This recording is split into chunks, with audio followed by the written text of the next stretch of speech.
we lack this idea of effort. I think especially today, the youth have this mentality of maybe get rich quick without any much effort. And that, I think, is also a big problem we have.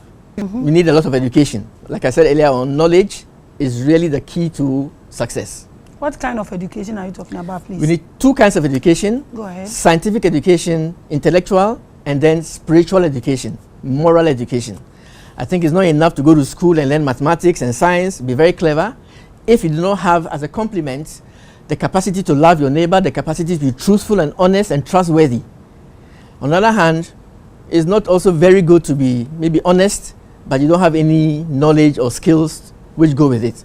So I think those two elements of education, moral, spiritual education, plus scientific and intellectual education, are like two wings that will make the bird fly.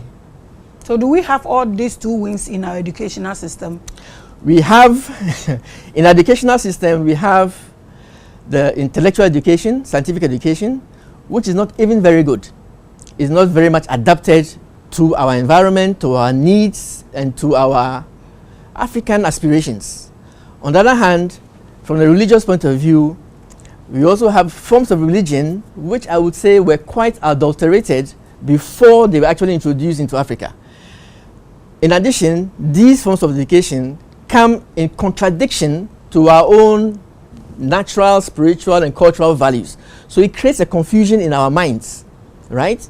Telling me that, okay, maybe you are superstitious, you are worshiping Satan, or you are worshiping the devil, and therefore you should go to church, and this and that. It creates chaos in the mind of people. And that's why I told you earlier on that I believe that our traditional religions were revealed to us by God, and I can prove it from the Bible. You know, that these traditional religions came from God, and they are part and parcel of God's educational system, which He has had for all humanity in all parts of the world.